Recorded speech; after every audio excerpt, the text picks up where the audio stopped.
Franklin, Mr. Downey. Thank you very much, Madam President, and through you to the members and the distinguished minority leader. The bill before us today is a bill that this body passed last session unanimously. It is an act to protect our lakes and ponds from aquatic nuisances. It is a bill, the need for which is brought about by the fact that we in the Berkshires discovered Laurel Lake, one of the first bodies of water that you see when you come off of I-90 and head north through the Berkshires, had been invaded by zebra mussels. Zebra mussels are not the type of mussels that one might eat or enjoy in the minority leader's district or in some of the more coastal regions of the Commonwealth.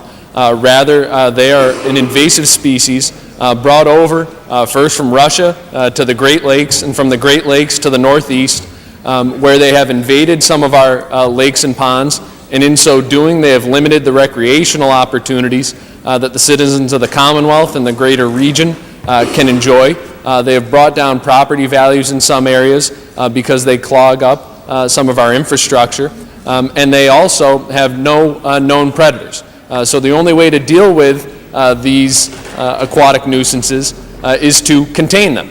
And we have sought to contain them in the Berkshires by working with local lake and pond organizations, working with some of our cities and towns to require those who use vessels, be they boats, canoes, kayaks, what have you, on the inland waters of the Commonwealth, not the ocean waters, but the inland waters of the Commonwealth, and require those who use those to signify and to say to us that they have washed their vessel if it's been in an infested water, and they have made sure that they are not helping bring or transport these aquatic nuisances, these invasive species, from a contaminated body of water to an uncontaminated body of water.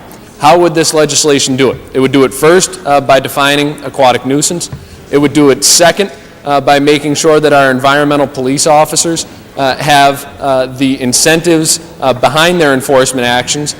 So if someone is found to have willfully taken a vessel from a body of water where they know that there was a contamination and not washed that vessel, they could be fined under this law.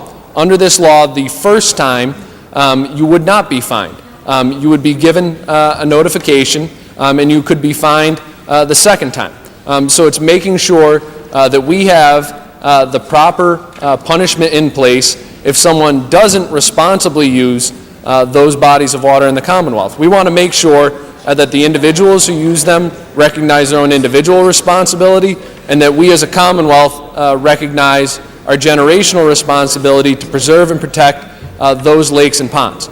That's what we seek to do in this bill, to contain the problem where it is in southern Berkshire County, to work with the volunteers who have worked at all of those docks throughout western Massachusetts and even into north central Massachusetts, where we've seen some of the issues there, to contain the problem, make sure it doesn't spread anywhere else, where we seek a more longer term solution to the issue.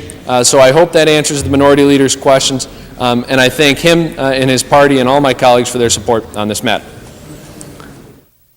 And ordering the bill to a third reading. All those in favor say aye. Opposed, no. The ayes have it, and the bill as amended is ordered to a third reading. Third reading of the bill. An act protecting lakes and ponds from aquatic nuisances, Senate number 1904. Bill been read a third time. Question comes to passing the bill to be engrossed. All those in favor say aye. Opposed, no. The ayes have it, and the bill is passed to be engrossed.